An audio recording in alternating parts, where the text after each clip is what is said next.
Hi, it is Angelica Yingst, and it's New Year's Day. So, blessed New Year 2021, and we're here.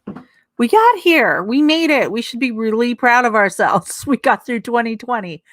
And all I'm saying is, not that I don't want to demonize 2020. We had to go through a lot of this stuff. And in my brain and my experience in life, these hard times, these hard years, they really do take us to the next level of what we are focusing on, and our spiritual growth and all of that kind of stuff. So, but I'm happy to be coming in talking about January 2021. I'm not going to talk about the whole year too much because I don't think it's useful all the time because we kind of zone out. I can just say there isn't as much astrological stuff happening as there was in 2020. So that's a good thing. We are working with the card of the Hierophant this year. And this is a card that we worked with. I talked about on my podcast with Kira Pauls. So if you're really interested in like how to work with the card of the year, we talk about that on the podcast. I think it was episode 12. So you can go back and listen to that on my podcast on Anchor. And it's really available wherever podcasts are. So it's called Centered. And I do have them on my YouTube as well. But the Hierophant's all about authority. And also like there's a spiritual element to it that doesn't happen with the card we just worked with, which was the Emperor, which deals with a lot of authority issues as well. This is spiritual authority. And, obviously he is the image of the Pope, but, he's all about the rules and regulations and how we can kind of like go into that place and really like be taking direction and doing the next right thing. I think that can be a really powerful part of this medicine of the Hierophant. So this is the card of the year, and you can figure out your own card of the year by doing your own birthday. So you would do your month. So month, I'm going to put this in the comments. Month plus day plus the year. So you can do this for your birth. So your birthday, like your birth year, would be your life path card. I'm just going to do it that way, but you would do it sort of like I'm going to do my birthday. My birthday is January. So I'm 1 plus, and I'm the 4th, January 4th plus 1 plus 9 plus 7 plus 4. So I'm 1974, January 4th, 1974. That's a 26. Then I would break that down further by saying 2 plus 6 equals 8. So my life path card is an 8, which is the strength card. This year, I am working with, I would do 1 plus 4. That's my month and my day. And then I would add it with 2021. So 2 plus 0 plus 2 plus 1 equals, that's 5, 7, 9, and 10. So I can work with the Wheel of Fortune, or I can break it down further into a 1. So I tend to work with 2 of them together. And that would be the Magician, which is always fun to work with. So you can kind of like break them down if you're in the double digits, or you can work with both. So I'm going to work with probably both of them at different times. The Wheel of Fortune is going to deal with fate and how we feel like sometimes a victim of our lives. And the Magician is about taking control and power. So as a collective, we're working with the Hierophant this year because 2 plus 0 plus 2 plus 1 equals 5. So that's where we get the Hierophant number. Okay. So let's talk about January. January, luckily, there isn't a ton of like terrible astrological stuff happening, or I should say challenging astrological stuff happening. Our our new moon. We just had a full moon. So our new moon is on January 13th. It's in Capricorn because that's, the new moon is the same as your sun sign whenever the sun signs in, but the full moon will be opposite. So we have January 13th is the new moon in Capricorn. January 28th is the full moon in Leo. Okay. Which is going to be fun and intense. And then we're going into probably the pre-Mercury retrograde period because Mercury goes retrograde on the 30th of January. And that will be retrograde until February 20th. That's going to go retrograde in Aquarius. When it goes, Aquarius is a great sign for Mercury. When it goes retrograde in Aquarius, we do get a lighter kind of Mercury retrograde, which is nice to think about. So where am I now? Okay. So that's kind of like the astrological stuff happening. Not much, which is great. I'm here for it. January is always a great reset time for me, and I'm happy to be kind of facing some new energy coming in.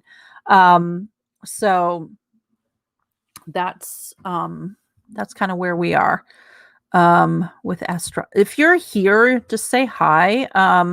If you want to, you don't have to. So let's talk about the energy. So I do these readings every month. I have a subscription service. You can find that on my website at angieyingst.com. And so what I do is I do a reading, this general reading for everyone who can see it. That just starts on the first of the year or the month, sorry. And I pull a card, a tarot card. That wasn't the Hierophant. I pull a tarot card, and then I do pull earth medicine cards. So I'll pull like a plant medicine, an animal medicine, and 3 crystals to be working with this month that are going to be helpful in kind of dealing with some of the energy coming up and all of that. So, and by that I can do like a whole other reading, but, and then I just sometimes pull other cards, which I did, this month. So the card I pulled this month is the 2 of Cups, which is just such a beautiful card. There's a lot of healing involved with this card. The 2 is about bringing, 2 energies together. So it's about partnerships, and not just romantic partnerships. So that's a really strong part of this card is your romantic partnerships. This deals with marriage and, how you connect with another person. Cups are the element or they basically deal with emotions and the flow of energy. So they're very healing. They are psychic cards, tend to be. And so we want to deal with our partnerships and friendships, romantic partnerships, business, our work relationships, our relationships with like even our masculine and feminine side. That often comes together in this card. Now, it looks like they're both wearing skirts, but one's supposed to be a man, one's supposed to be a woman. So, I love that. They're sort of in different kinds of clothing. So, it's just about bringing 2 different energies together to harmonize. So when we're looking at that yin yang energy, that masculine and feminine, we can think about bringing it forth for healing. And so we see that caduceus symbol, the 2 snakes going up. And that's healing, right? That's going to represent the kind of healing that comes in and can only come in with connection to another person. So it's powerful medicine to bring in for January, especially after a year of primarily isolation. I'm not saying that like January 1st comes and all the energy of 2021 is just, it's just totally different than 2020. That's not what happens. It's not how it works. But we do find that with this card in particular, we can kind of work with balancing our energy a little more, and especially our emotional and spiritual energy gets balanced. So that can be a really beautiful medicine to bring forth. So you're going to be thinking about connection this month and how to work with it, how to work with others. And a lot of times this comes just by working on the self. So we're working on both our masculine and our feminine sides. Our masculine side being kind of like the um and I don't want to say toxic masculine because it's not really like that, but like that kind of driver, the one that pushes us forward, and the one that is nurturing and receptive and balancing the self-care will be the more feminine side of us. We need to have both of those things in spades. And I'm seeing some other energy of self-care coming up this month too. So I think that's a really important part of this. What lessons are you taking from 2020? For me, a lot of the lessons I'm feeling are that I need to care for the self. So I did have a really awesome conversation with Sharon Muzio on my Centered podcast this month as well, or well, I should say last month. Since it's only a month, it was just a couple days ago, but it was all about the lessons and the energy of 2020 and what we can take forward into 2021. And I think some of this is part of what the Two of Cups is coming in for, where it's talking about, how are you caring for the self? Like, what have you learned about the balance that is needed for your own healing, right? Not somebody else's healing, because that's, easy to see, but for your healing. Makes sense. All right. So I also pulled, these are kind of one of my favorite decks. You can see how worn it is, the Rebel deck. And so the card I pulled is, you are talented and effing amazing. And the back says, the world needs your power. Use your voice. Just don't use it for dumb shit. So remembering who we are is going to be powerful. We're both, we're both things. We're both the nurturer and the one who goes out and achieves, right? The one that needs to be nurtured. So we're both of those things. And so that's another energy we're working with. Okay, so let's talk about the plant medicine for this month. I pulled dandelion, which I love that we pulled dandelion. So dandelion's so versatile. Obviously, it grows like a weed here in Pennsylvania, and a lot of people use it, dandelion as like like with derision. They kind of talk about it as like, it's just an awful plant. It actually, all parts of the dandelion can be used. The root is really beautiful and good for releasing, for detoxing the system. You can juice and eat the leaves. It's just an all-around versatile plant. So what is the you can see what they've used here. This is the Hedge Witch's field guide, or let me see if I have the right. Yeah, it's something like that. The Hedge Witch's herbal oracle deck, botanical oracle. This she used the word humility. And I think that's a great way to think about dandelion, because it is so versatile. It is such a healing plant, and yet it gets so much derision that it still just does its thing. I love dandelion root tea. It tastes a lot like coffee without caffeine, and it's detoxing. It helps. It just really is so lovely. I drink it in the evening. And if you've ever taken a class in the evening with me, I'm always drinking dandelion tea. So dandelion root tea, easy to get, and just a wonderful addition to your winter, if you're in the northern hemisphere, your winter self-care routine using dandelion. If you're prone to use greens for juicing or for cooking, dandelion greens might be the way to go if you can find some right now.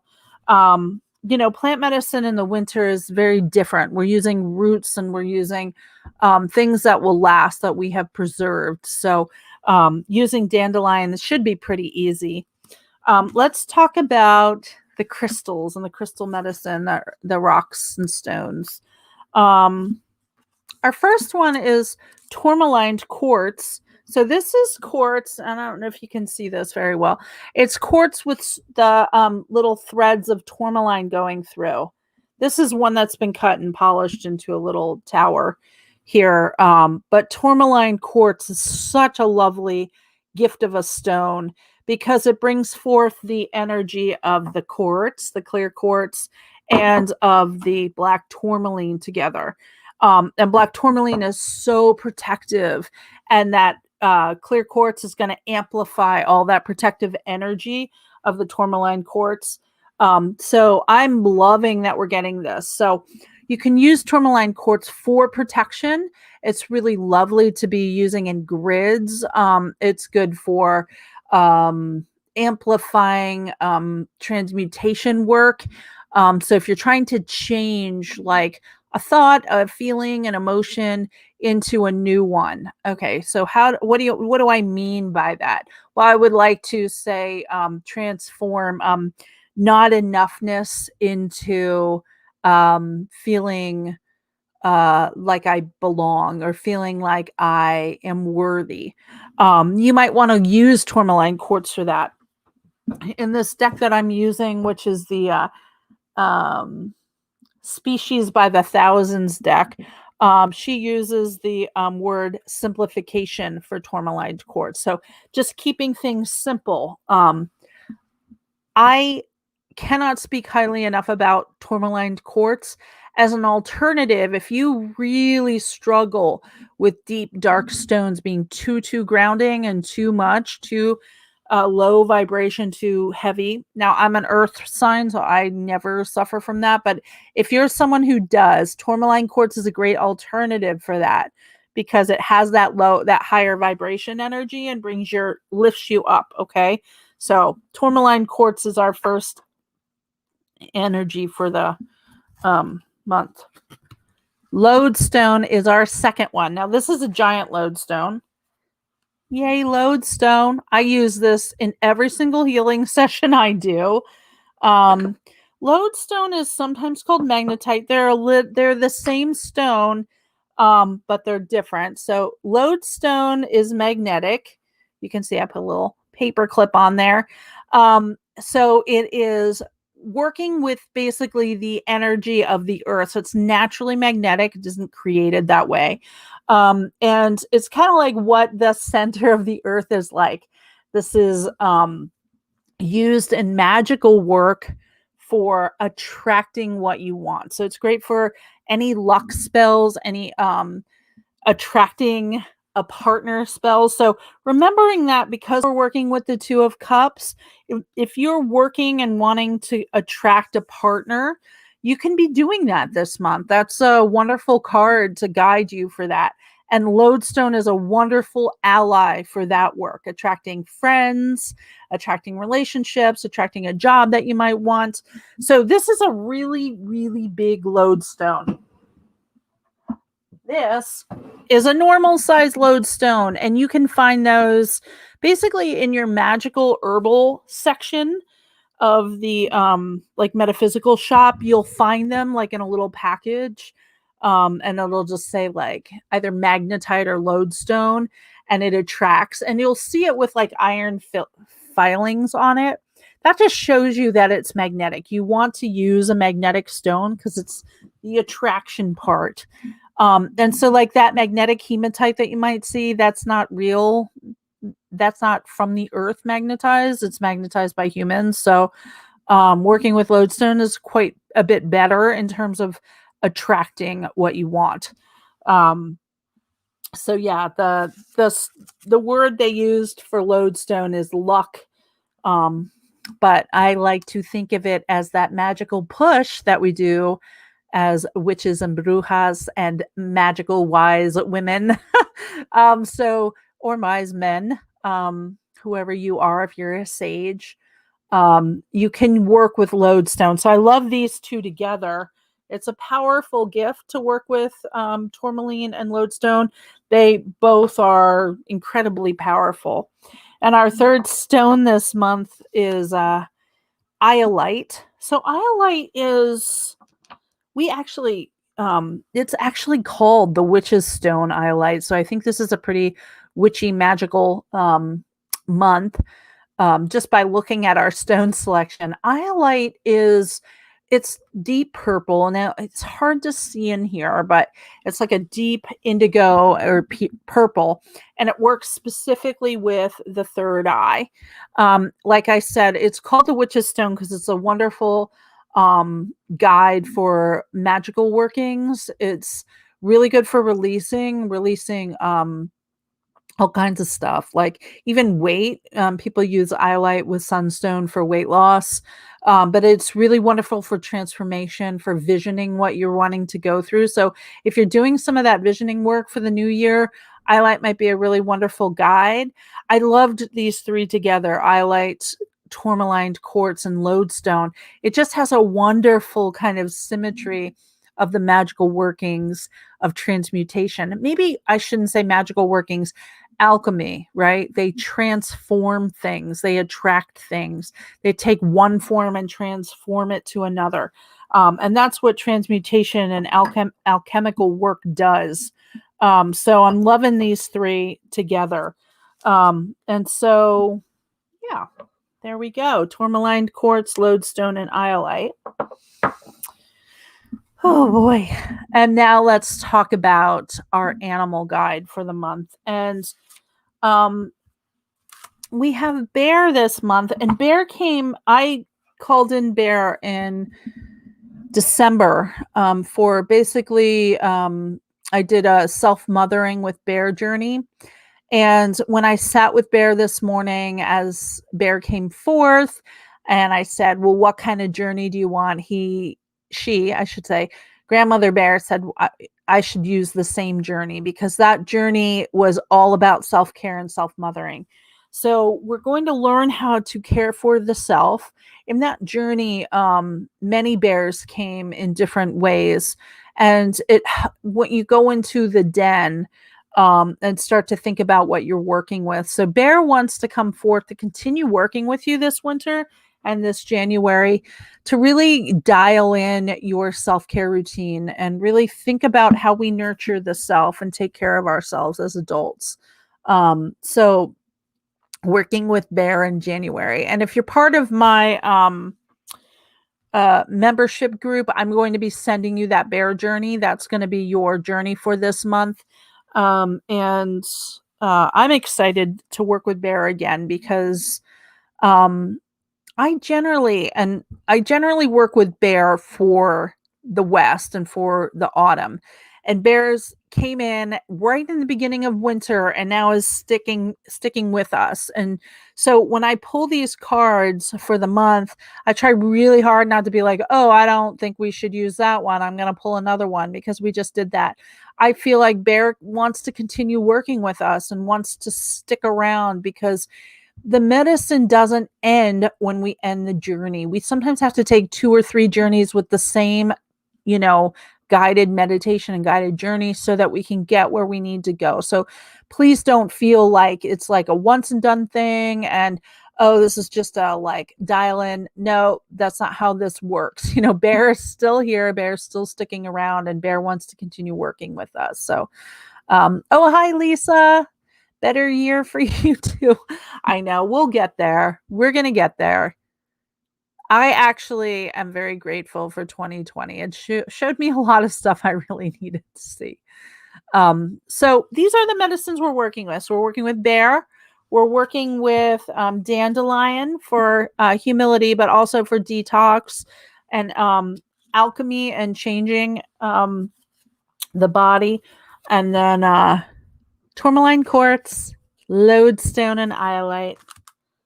And we'll show you those again. Tourmaline Quartz, Lodestone, and Iolite. So I'm happy to answer any questions if you have any. Otherwise, I'll sign off. So how's everyone doing? Any questions?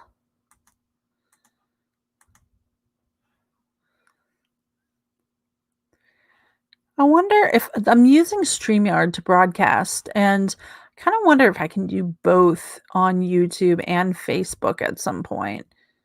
I should have done that. I'm not very good at